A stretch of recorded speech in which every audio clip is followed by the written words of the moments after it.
नमस्कार मेरे साथियों, मैं देवेंद्र कुमार भार्गव इनके एजुकेशन हब में आपका हार्दिक अभिनंदन स्वागत करता हूँ। आज हम पॉलिटी के कुछ ऐसे क्वेश्चन करने वाले हैं जो आने वाले एग्जाम के अंदर बहुत महत्वपूर्ण रहेंगे। पॉलिटी के वो क्वेश्चन तो बार बार हर एग्जाम के अंदर रिपीटेड होते हैं। जैसे मैं आपके सामने कोई स्टेट है, कोई इंडियन गवर्नमेंट की कोई भी एग्जाम हो या सेंट्रल गवर्नमेंट की कोई भी एग्जाम हो, अभी वर्तमान में 23 फरवरी से आपकी एग्जाम स्टार्ट है जिसका नाम है SSCGD। वहां पे पॉलिटी के क्वेश्चन बहुत अच्छे खासे क्वेश्चन पूछे जाएंगे। और आइए चले आप ज्यादा बात करते ना करते हुए आपके सीधा मुद्दे की बात करते हैं और सीधा पॉइंट टू पॉइंट बात करेंगे पॉलिटी के प्रश्नों पर। और पहला प्रश्न जो आपके सामने है, जो आपकी मोबाइल की स्क्रीन पे आपके सामने दिखाई दे रहा है, तो पहला प्रश्न यह है कि संविधान सभा की प्रथम जो बैठक है वो कब हुई थी? तो बहुत ही सफल क्वेश्चन, ठीक है। अब इसके बारे में थोड़ी सी चर्चा करेंगे। आइए मैं पहले साथ इसके बारे में थोड़ी सी चर्चा करते हैं, सुनिएगा, ठीक है।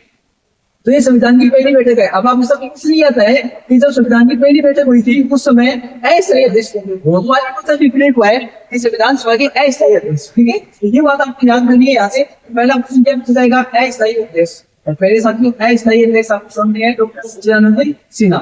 अस्थायी अध्यक्ष बहुत इंपॉर्टेंट क्वेश्चन है और हर एग्जाम में पूछा जाएगा।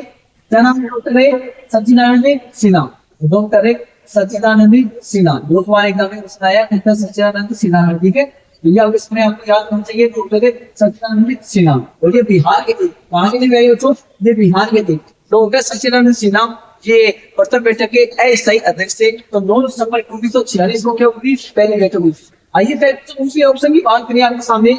26 जनवरी 1950। पहले तो 26 जनवरी 1950 को हमारा संविधान क्या हुआ था? लागू। हमारा संविधान क्या हुआ था? लागू। देखो हमारा संविधान जो लागू हुआ है 26 जनवरी 1950 को हुआ है। 26 जनवरी 1950 को हमारा संविधान लागू हुआ है। अब आपके सामने 20 जुलाई 1950 है, एक 26 जनवरी 1950 है। अच्छा चलो दो बार ऑप्शन आपके सामने है, लेकिन आपको जो होता है ऑप्शन ए होता है। कौन सा भाई? ए ऑप्शन को भी राइट आंसर है। एक आपके सामने क्वेश्चन क्या है, पहले बच्चों आराम से समझना एक बार। जैसे आपके सामने क्वेश्चन आता है 22 जुलाई, तो आपने बहुत बार ये क्वेश्चन पढ़ा है। 22 जुलाई 1947। बेटा पहले बच्चों 22 जुलाई 1947 में आपके सामने राष्ट्रीय ध्वज का नाम आपने बहुत बार सुना होगा, ठीक है। जानते भी कई लोग, ठीक है। राष्ट्रीय ध्वज, बेटा राष्ट्रीय ध्वज को अपनाया गया है। राष्ट्रीय ध्वज को अपनाया गया है कि डेट भी एग्जाम में कई बार आपसे पूछ ली जाती है कि राष्ट्रीय ध्वज को कब अपनाया गया था, तो आप क्या बताओगे? 22 जुलाई 1947 में। आइए पहले बच्चों एक फैक्ट और आपके सामने बताना चाहूंगा, यहाँ से आराम से समझना। जैसे आपके सामने 29 से अगस्त बहुत इंपॉर्टेंट डेट और एग्जाम में बहुत इंपॉर्टेंट होती है। 29 अगस्त 1947 को प्रारूप समिति, कौन सी समिति है? प्रारूप समिति। बेटा प्रारूप समिति का क्या हुआ था? गठन। प्रारूप समिति का क्या हुआ था? गठन। कौन इसका जो अध्यक्ष था वो है BR अम्बेडकर। कौन थे भाई?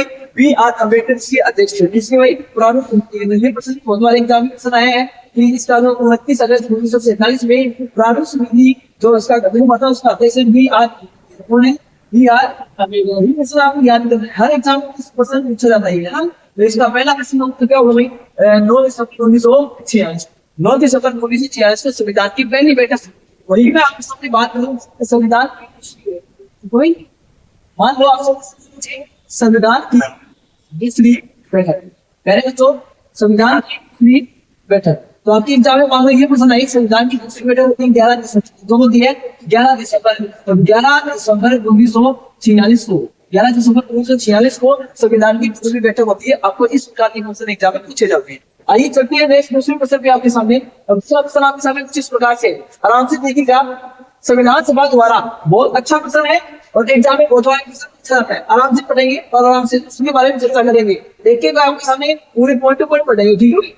देखो नंबर 1 सबसे पहले आपके सामने पहला क्वेश्चन ये आपके सामने कंप्लीट हो गया। दूसरा क्वेश्चन आपके सामने, दूसरा क्वेश्चन क्या है? बहुत ही अच्छा क्वेश्चन है कि संविधान सभा द्वारा अंतिम रूप से पारित संविधान में कुल कितने अनुच्छेद, कितनी अनुसूचियां हैं? तो आपके सामने 394 तो अनुच्छेद है और आपके सामने क्या है? 8 अनुसूचियां हैं। अब आपके सामने क्वेश्चन क्या आता है? आराम से सुनिएगा कि लगभग गणना के आधार पर, किसके आधार पे? गणना के आधार। अगर मैं आपके सामने कहूंगी गणना के आधार पर, तो गणना के आधार पे जो अनुच्छेद है वो 475 प्लस हो चुके हैं पहली बार। तो इंपोर्टेंट क्वेश्चन है। दूसरा क्वेश्चन क्या पूछेगा? वर्तमान में अनुसूची, वर्तमान में अनुसूची, वर्तमान में अनुसूची की संख्या। एक ये प्रश्न है जो अपने एग्जाम में आता है। वर्तमान में अनुसूची की संख्या हो गई है 12। कितनी बेटा? 12। और मूल संख्या कितनी थी? 8। ये बात भी आपको याद करनी है। अच्छा ये सर आपसे कि सर ये जो संविधान के भाग है, अगर क्वेश्चन की मैं बात करूँ आप समय संविधान का जो भाग है वो कितने भाग है? 22 भाग है। कितने भाग है भाई? 22 भाग के बाद आपको याद करनी है कौन सा जाएगा? 22 से कौन सा? 395 अनुच्छेद 8 अनुच्छेद 4, लेकिन 8 है मूल संविधान में। कौन से में है? मूल संविधान में। तो ये प्रश्न आपको याद करना है कि मूल संविधान में अनुसूचित थी भाग। तो आपके सामने दूसरा क्वेश्चन कंप्लीट हो गया। उम्मीद करता हूँ कि ये क्लास आपको अच्छी लग रही है। अच्छी लग रही है तो वीडियो को लाइक और शेयर करना ना भूलें, ठीक है। उसकी वीडियो आपको लगातार मिलती रहेगी। आइए चलिए, और नेक्स्ट क्वेश्चन बहुत ही मजेदार क्वेश्चन है क्योंकि ये प्रश्न लाजवाब है, ठीक है। आइए समझे भाई, इस क्वेश्चन के बारे में आराम से चलिएगा। तो क्वेश्चन क्या है कि संविधान में किस अनुच्छेद में यह किया गया है कि इंडिया अर्थात भारत राज्य क्या है? सभी। आइए पहले तो समझे। सबसे पहले संविधान का भाग है 1। तो कौन सा भाई? संविधान का भाग 1। और 1 में किसका उल्लेख है? पहला ऑप्शन आपसे ये पूछेगा कि इसके अंदर किसके बारे में जानकारी दी गई है। तो आपके सामने संविधान का भाग 1 जिसमें उल्लेख है वह कौन सा? संघ वह उसका राज्य क्षेत्र। बहुत बढ़िया प्रश्न आता है। संघ वह उसका राज्य क्षेत्र, संघ वह उसका राज्य क्षेत्र।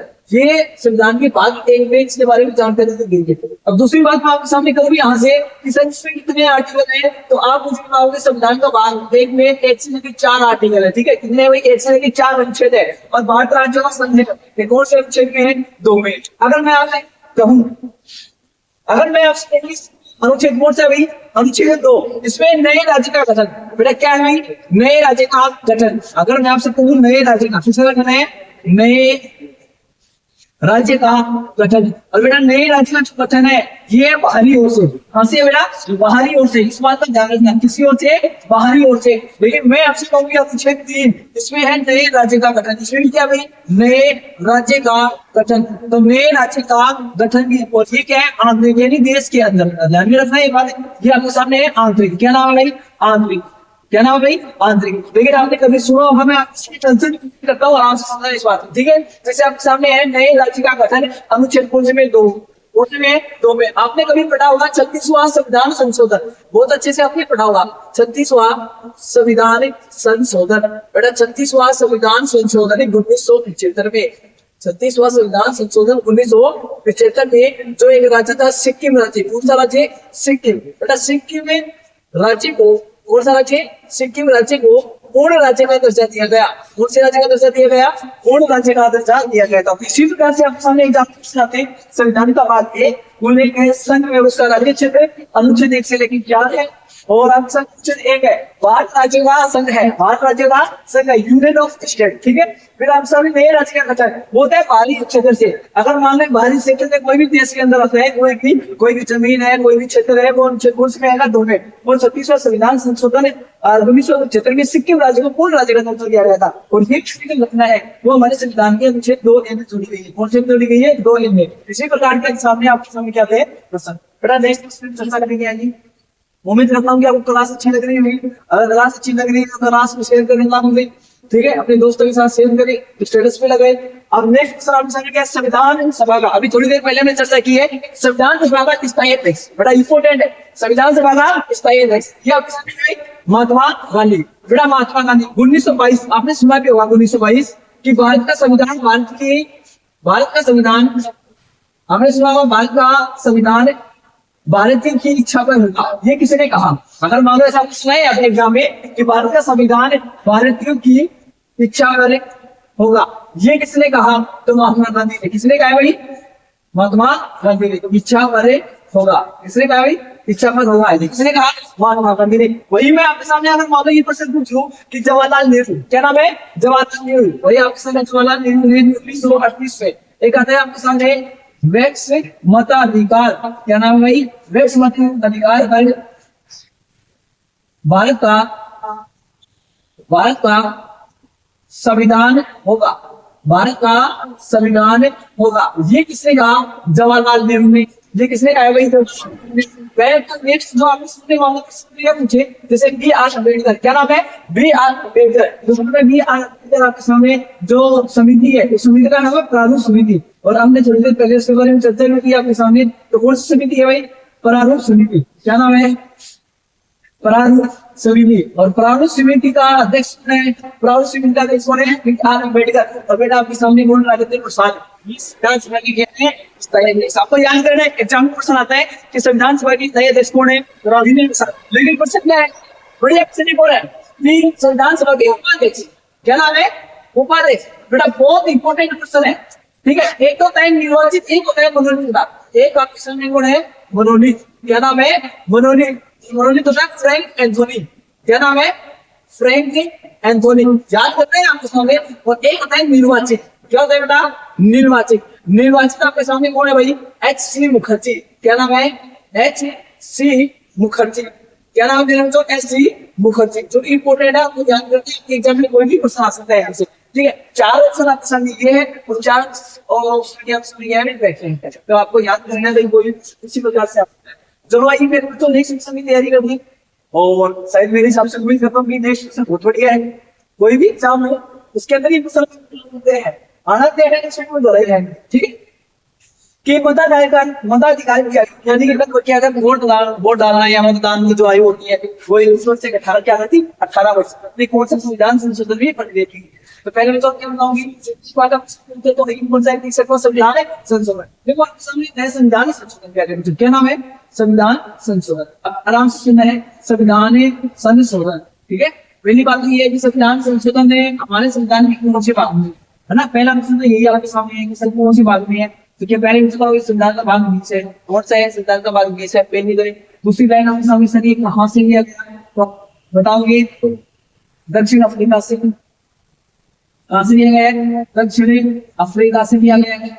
और पहले बच्चों उसकी बात भी अपने बताओगे सर इसमें जो अनुच्छेद है वो है 368 में। कौन से में है? 368 में। ये संविधान संशोधन की प्रक्रिया है जो आपको याद है। अच्छा तो संविधान संशोधन जो है ये भी अपने आप में इंपॉर्टेंट है जो आपके एग्जाम में प्रश्न आ सकता है 1951 में। 1951 तो अगर प्रश्न ये पूछ ले सर अभी तक कितने संशोधन हो चुके हैं? 106। कितने हो चुके हैं? 106 है। सबसे पहले तो एक आपके सामने ध्यान दीजिए संविधान संशोधन। बेटा इसे कहा जाता है मिनी संविधान। क्या बोलते हैं? मिनी संविधान कहा जाता है। इसे क्या बोलते हैं? मिनी संविधान। दूसरी बात आपके सामने है सर ये लागू कब हुआ? ये भी अपना प्रश्न है 3 जनवरी। कब है बेटा? 3 जनवरी 1977 में ये लागू हुआ था। और इस समय भारत की प्रधानमंत्री PM prime minister of India भारतीय प्रधानमंत्री थी इंदिरा गांधी। कौन थी बेटा?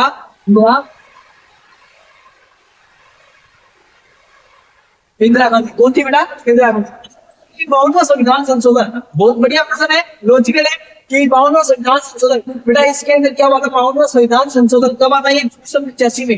कब आता है बेटा? ये 1985 में। और इसमें आपके सामने 10वीं अनुसूची जोड़ी गई। कौन सी अनुसूची जोड़ी गई? 10वीं। और बेटा इसमें है दल बदल का कानून। क्या नाम है? दल बदल का कानून इसमें दे रखा है। ये बात आपको याद रखनी है। ये कब आता है? 1989 में आता है। इस बात का भी ध्यान रखना। अच्छा ये कब आता है? ये आपके सामने 1976 में आता है। कब आता है? 1976 में। 42वां संविधान संशोधन 1976 में इसे कहा जाता है मिनी संविधान। इस समय भारत की प्रधानमंत्री हुआ करती थी इंदिरा गांधी। कौन सी भाई? इंदिरा गांधी। तो तमाम ऐसे प्रश्न आपके सामने इसे यूट्यूब के माध्यम से मैं आपके सामने देना चाह रहा हूँ और आराम से इस क्लास को पढ़िएगा। तो सिर्फ 4 बार इस क्लास को आराम से देखिएगा। सभी प्रश्न अपने आप में इंपोर्टेंट है। प्लस में इस प्रश्न के अलावा आपको एक्स्ट्रा सेकंड भी दिए जा रहे हैं जो आपके एग्जाम के लिए बहुत ही महत्वपूर्ण है, ठीक है मेरे बच्चों।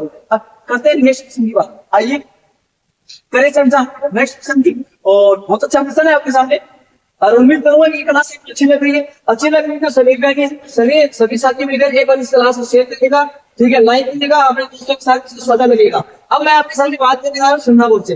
निम्नलिखित में से कौन सा मौलिक अधिकार नहीं है? बेटा ध्यान से सुनना इस प्रश्न को यहाँ से, क्योंकि कई बार बच्चे है ना यहाँ इस प्रश्न को पढ़ने में ऐसे मत हो जाते हैं। कहने का मतलब ये है कि पढ़ते कुछ और है करते कुछ और है, ठीक है। तो यहाँ क्या अधिकार नहीं है बेटा। एक आपके सामने इक्वालिटी ऑफ कंसेप्ट यानी कि समानता का अधिकार। ये संविधान आपके सामने कौन से अनुच्छेद में है? तो अनुच्छेद आपके सामने है 14 से 18। 14 से 18 पहले तो शासन नीति अधिकार। ये हमारे संविधान की जो अनुच्छेद है आपके सामने आपको 23 से 24। क्या ना भाई? 23 से 24, ठीक है, 23 से 24 हजार।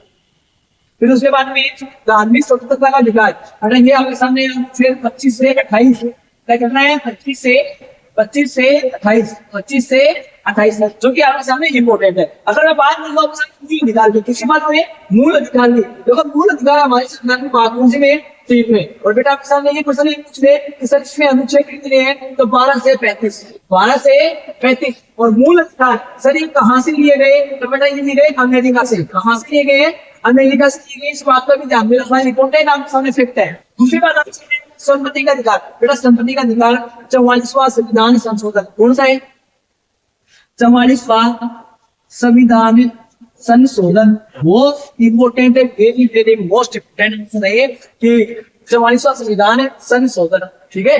44वां संविधान संशोधन 1978 में, कब आता है 1978 में। इससे मौलिक अधिकार से 18 संविधान के भाग 12 में, संविधान के भाग 12 में, तो संविधान का भाग 12 है। और अगर मैं कहूँ आपके सामने अनुच्छेद 300 का है, कौन सा अनुच्छेद है 300 कै में शामिल कर दिया है इसे संपत्ति के अधिकार को। वर्तमान में इसे कहा जाता है कानूनी अधिकार। कौन सा अधिकार है, कानूनी अधिकार कहा जाता है, इसे कहा जाता है भाई ये आपके सामने संपत्ति का अधिकार। तो ये आपके सामने फंडामेंटल राइट्स, इसे बोलते हैं फंडामेंटल राइट्स है मूल अधिकार। संविधान के भाग 3 में 12 से 35 कहां से लिया गया, अमेरिका से। अनुच्छेद 14 से 18 है। एक आपके सामने आता है संवैधानिक अधिकार, बहुत मोस्ट इंपोर्टेंट, क्या नाम है, संवैधानिक उपचारों का संविधान, संवैधानिक उपचारों का अधिकार। और पहले बच्चों को आपके सामने है अनुच्छेद कौन से में है, अनुच्छेद 32 में। कौन से में, अनुच्छेद 32 में। बेटा 32 को संविधान की आत्मा किसने कहा, आत्मा वो कहा है बी आर अम्बेडकर ने। किसने कहा है, बी आर अम्बेडकर ने संविधान की आत्मा कहा है। किसने कहा, अम्बेडकर ने संविधान की आत्मा संवैधानिक विचारों का अधिकार। इसके तहत आप कितने प्रकार की लागू कर सकते हो, 5। कितने प्रकार की, 5। अगर आपके मूल अधिकार का होता है तो आप डायरेक्ट सुप्रीम कोर्ट में जा सकते हो, अनुच्छेद 32 का प्रयोग कर। और वही आपके सामने अनुच्छेद 226 का प्रयोग कर आप जा सकते हो हाई कोर्ट, आ जा सकते हो ना, हाई कोर्ट को मतलब उच्च न्यायालय आ जा सकते हो, उच्च न्यायालय। आइए शायद उम्मीद करता हूँ कि सर आपको समझ में आया होगा, ठीक है। मैंने पूरी डिटेल आपके सामने लिखी है, एक एक पॉइंट टू पॉइंट जो आपकी एग्जाम ओरिएंटेड है पूरा बेटर आपको देने की कोशिश की है, ठीक है। इस वीडियो के माध्यम से मैं आपको नहीं समझा पाऊंगा। अगर मान लो क्लास थोड़ी सी और भी 2-4 घंटे के लिए आप मेरे साथ टाइम में देते तो मैं आपको बहुत अच्छी बातें बताता, ठीक है। तो टाइम की टाइम को अभाव समझ के मैं आपको इतना ही कंटेंट दे पाऊंगा मेरे दोस्तों, ठीक है। अब नेक्स्ट आपके सामने है बेरोजगार के लिए। किसके लिए भाई, बेरोजगार के लिए। आइए इसकी चर्चा कर ले थोड़ी सी बात, ठीक है। और देखिए क्या है क्या नहीं है, आइए समझिए इसको। बेरोजगार किसके लिए बेटा, बेरोजगार मतलब आपके सामने क्या है, पर्सन है। और पर्सन तो बहुत ही अल्टीमेट है, उत्तर दे रखा है, नहीं तो कहीं पीछे नहीं हम बैठ जाते, क्योंकि यहाँ पे सारे मूल अधिकार। बेटा मूल अधिकार हमारे कौन सी भाग में, 3। कौन से में, 3 में। बेटा आपके सामने मौलिक कर्तव्य, ये हमारे संविधान के भाग 4 में। कौन से में, 4 में। और आपके सामने मौलिक नहीं, आपके सामने सॉरी ये राज्य की तत्व है, ये संविधान के भाग 4 में। कौन से में, 4 में। और बेटा प्रस्तावना, प्रस्तावना हमारे संविधान की आत्मा किसने कहा, ठाकुरदास भारत ने। प्रस्तावना कहाँ से ली गई है, ये कोड है सर। ये प्रस्तावना कहाँ से ली गई है, अमेरिका से। कहाँ से ली गई है, अमेरिका, ठीक है। प्रस्तावना की शुरुआत होती है दी कोड ऑफ इंडिया, हम भारत के लोग। और इसका तो उत्तर कौन सा जाएगा, आपसे, ठीक है। और अगर क्वेश्चन पूछ ले ऐसे कौन सा आर्टिकल है, अनुच्छेद कौन सा है, तो बेटा ये अनुच्छेद 41। कौन सा बेटा, 41। कौन सा अनुच्छेद है, 41। अगर मैं बात करूं राज्य के नीति के सेक्टर पे, सर ये कहां से लिया गया, सर ये लिया गया था आयरलैंड के संविधान से। कहां से लिया गया है, आयरलैंड के संविधान से। पहले तो क्वेश्चन आपसे ये पूछ ले सर इसमें जो आर्टिकल है वो 36 से 51 कितने हैं, 36 से 51 है, 36 से 51 है। और मौलिक अधिकार कहां से लिए गए, रूस से। कहां से लिए गए, रूस से। बोलो हाँ या ना, समझ में आ रही बात, उम्मीद करता हूँ कि सबको समझ में आ रही होगी। तो आज के लिए इतना ही कम मेरे दोस्तों, बाकी मिलते हैं नेक्स्ट वीडियो में। क्लास शेयर करिएगा, दोस्तों के साथ साझा कीजिएगा। क्लास अच्छी लगी तो लाइक करिएगा, ठीक है। और बाकी अच्छे कमेंट करिएगा, आपके कमेंट का रिप्लाई देने की कोशिश करेंगे। तो धन्यवाद, सी यू टुमारो।